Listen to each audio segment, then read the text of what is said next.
Hey, Text and Rockers, how's it going? I've been meaning to get to Faith and Doubt 3 for the longest of times. Both of my kiddos ended up sick, and then I got sick at the tail end of taking care of them because that's what it is to be a parent. And then a couple of days ago, I literally threw my back out like an old man, doing some deadlifts in preparation for some martial arts in Curacao. And yeah, I had to crawl around my house, like an animal, and try to get better. So, anyways, here we go.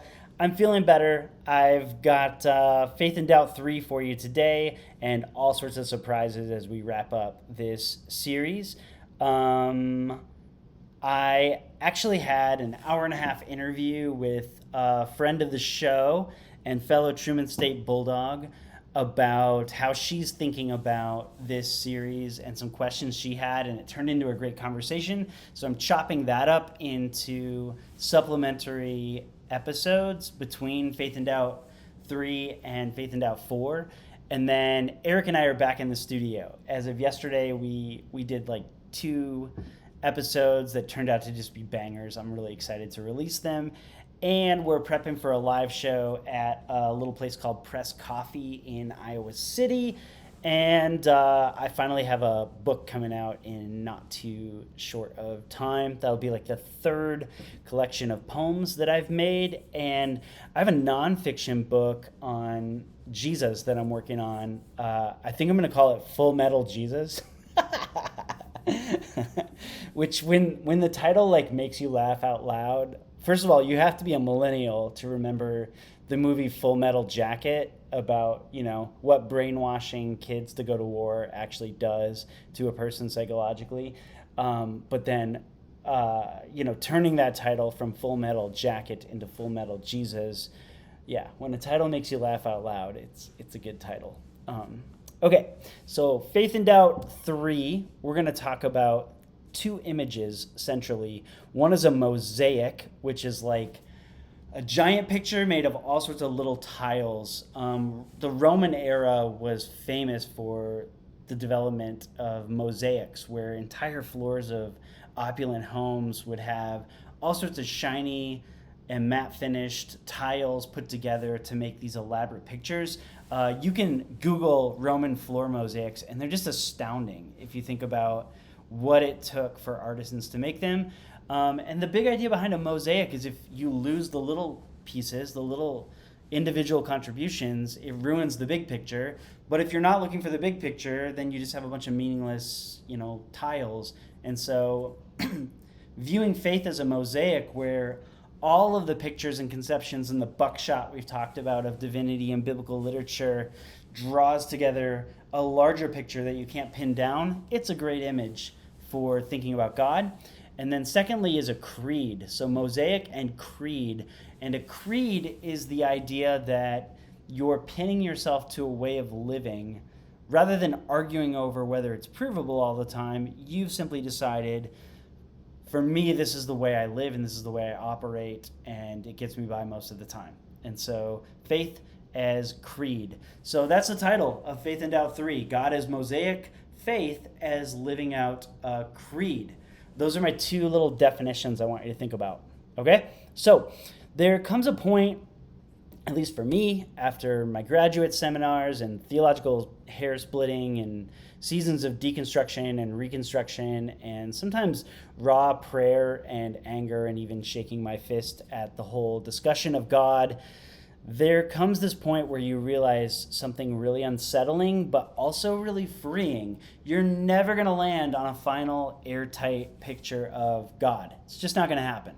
And that's okay. In fact, maybe that's the point. We've walked through how the biblical tradition presents us with a moving target if we wanted to step back and say, well, what is the definition of God anyways?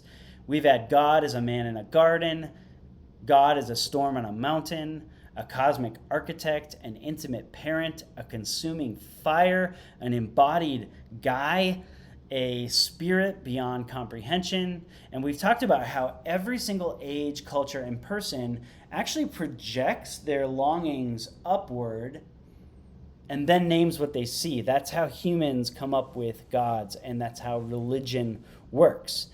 But what do you do with that in real life? What do you do with a God who won't stay still?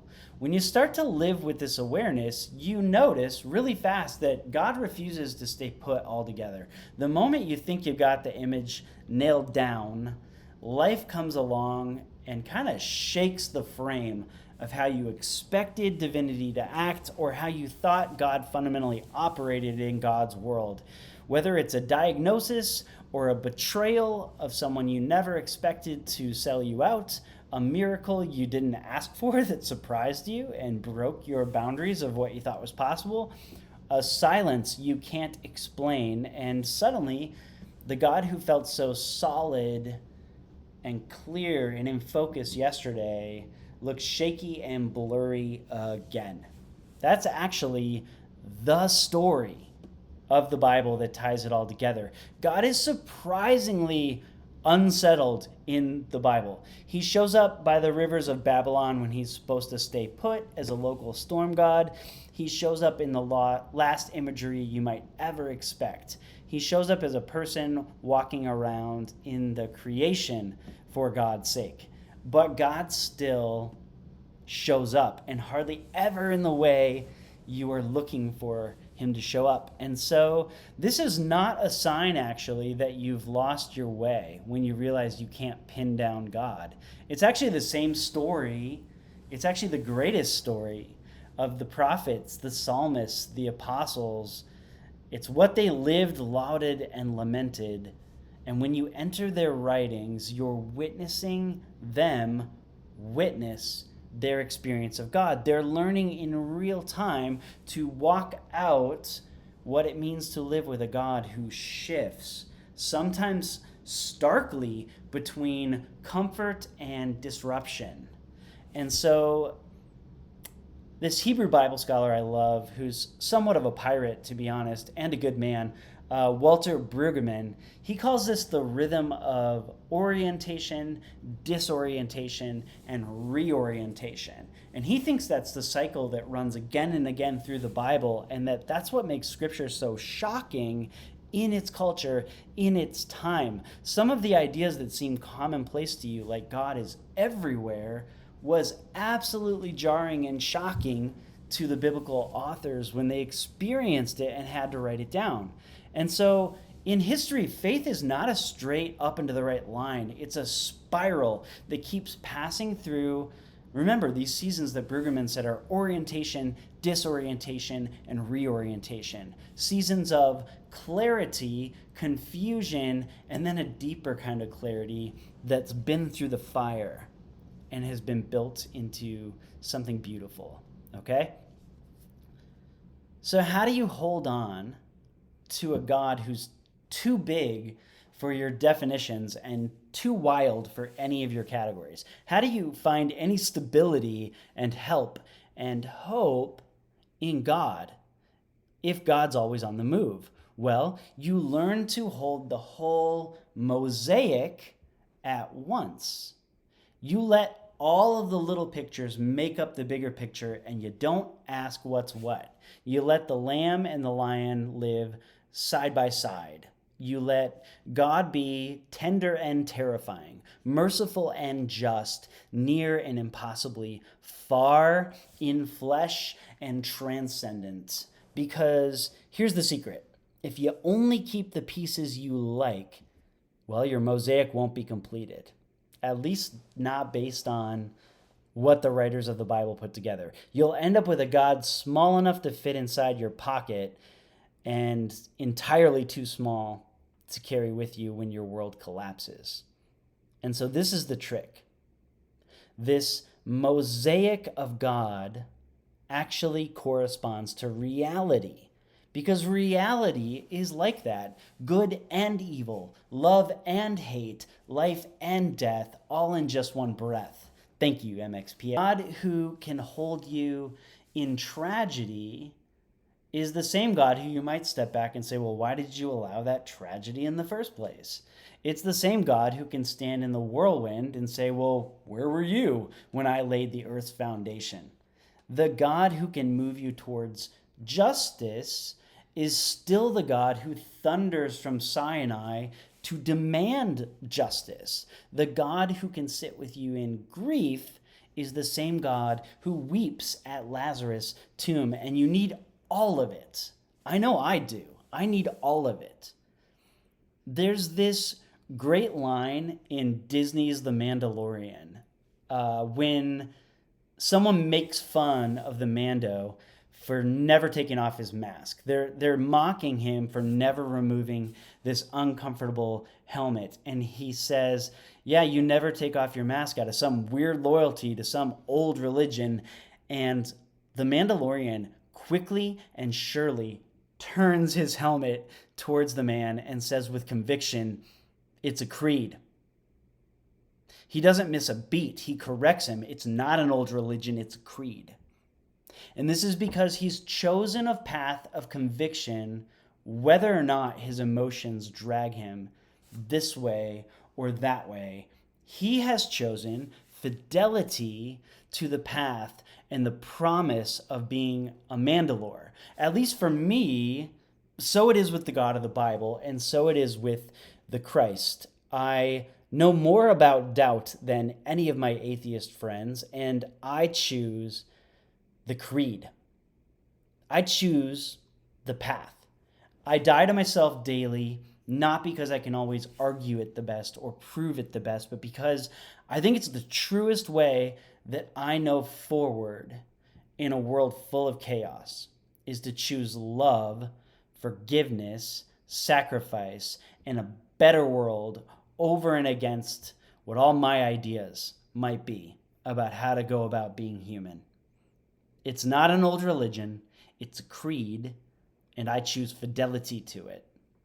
I don't always get it perfectly, but that's the way I've come to view my faith, as you might call it like a Jesus creed. What if this is true for you too? Maybe the mistake was ever thinking that faith was the absence of doubt. In biblical language, faith is less about mental certainty and more about fidelity, steadfastness, loyalty, showing up. The very word that the Hebrew Bible uses for love over and over again, it gets translated as love, loving kindness. It's actually hesed, and it means covenant faithfulness. That is a choice to walk out the creed between you and me, between Yahweh and his people, between God and myself. And so you can have questions, you can have doubts and still be faithful. You can wrestle and still hold on.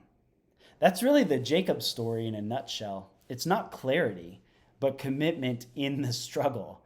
I love that Jacob in the Old Testament believes and walks with a permanent limp, both things. I love that he ultimately chooses fidelity to Yahweh, and he's this total conniving perpetual fuck up.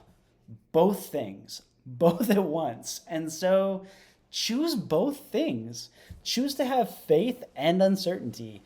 Choose to carry forward in adherence to a creed and hold all the doubt and all the mess and all the unclarity. An honest look at the uncertainty and a living faith that God puts the breath in your lungs. Because last I checked, you didn't put yourself here. And you didn't put the breath in your lungs. And so if God is a moving target, then maybe faith is the willingness to keep aiming at something. At some point, you have to stop asking for the final answer of God and start asking for presence, that is divine presence in the middle of the mess of your life. You start praying prayers like, I don't understand you, but I trust you. I don't feel you, but I'm not letting go. I don't know where we're going next, but I'm still in.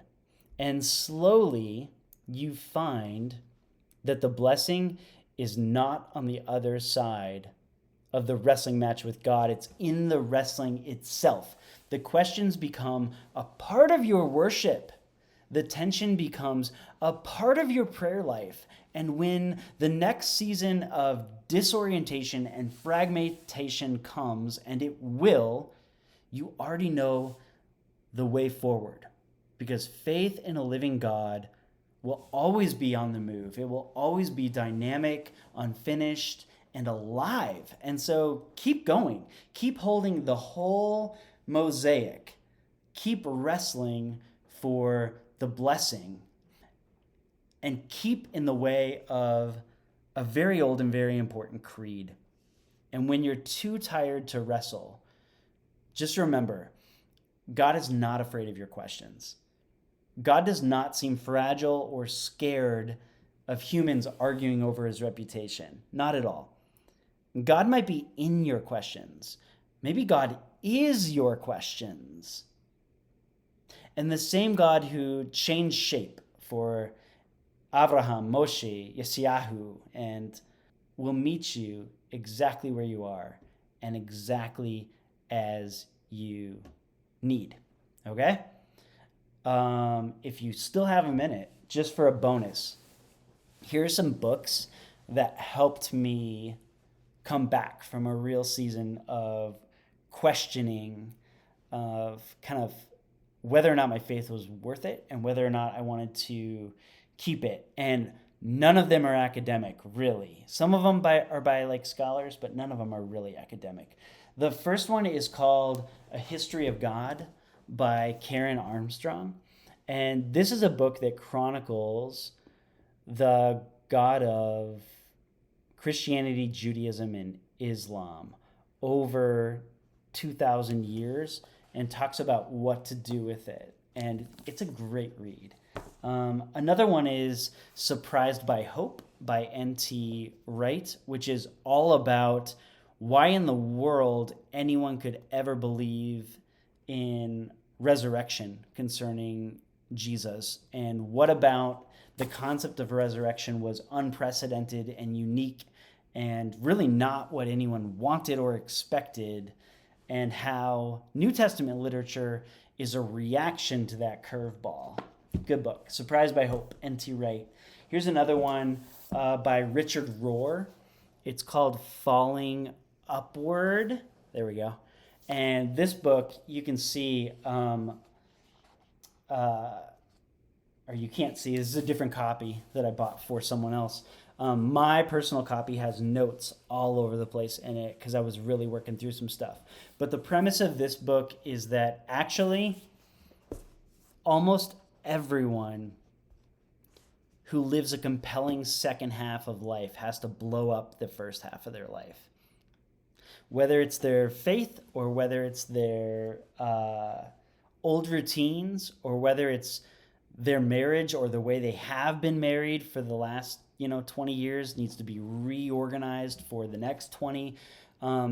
We only seem to grow in our Middle Ages by deconstruction and reconstruction, by death and resurrection, by the kind of route of a phoenix or an Odysseus. Writes just a fantastic book all about re-navigating when you feel like everything's lost. Here's a great book for thinking about specifically the Christian faith and specifically Paul. For me, I really liked Jesus and was really bothered by a lot of stuff Paul said for a while as I was kind of reclaiming or refiguring out my faith. And I read this great book by Sarah Rudin. She's a nerdy translator like me that knows like Latin, Greek, and Hebrew and Aramaic like the back of her hand. And she wrote a book called Paul Among the People. And the subtitle is The Apostle Reinterpreted and Reimagined in His Own Time. And she basically takes all of the passages that we read as like, whoa, that's so backwards. No one in the modern world would ever think like that in a million years. And, I don't know that I can do the whole faith in Jesus thing if I have to agree with Paul on that one. She takes those passages and then she basically explains the context that Paul was writing in and what he, how it actually would have read in his culture. and it's fascinating. This is a great book. Paul Among the People, Sarah Rudin. There's this great book called Where'd You Park Your Spaceship by Rob Bell, and it's a space odyssey all about what to do when you have to leave home and rebuild your life, and how to successfully destroy the first half of your life and find it in your second. This is a great book. Where'd You Park Your Spaceship by Rob Bell. And then here's one a little outside of the Judeo-Christian box that considers all of mythology. It's called The Power of Myth by Joseph Campbell. And this is actually an interview by Bill Moyers, who interviewed Campbell in, I believe, George Lucas's apartment. And they talk a lot about Star Wars. And the whole thing's been recorded into just a fascinating book about how to hold myth, what are the core components of myth, and why Joseph Campbell, who actually, he's not an agnostic, but he doesn't believe in special revelation. That is, he doesn't believe that at any point any sort of divinity actually messed with creation in any way. But he believes stories about God and gods are so important and cannot be done away with if human life is to be meaningful. And so The Power of Myth by Joseph Campbell, is another good one. Okay, so there's Faith and Doubt 3, Mosaic, Creed, and a short book list for those of you trying to kind of refine or reimagine faith in the second half of life. Hope you love them. Hope you try some of them out. And lots of stuff coming your way. I just have to put on my editor's hat for a while and get stuff pumped out. Hope you're all doing well. Bye, Texan Rockers.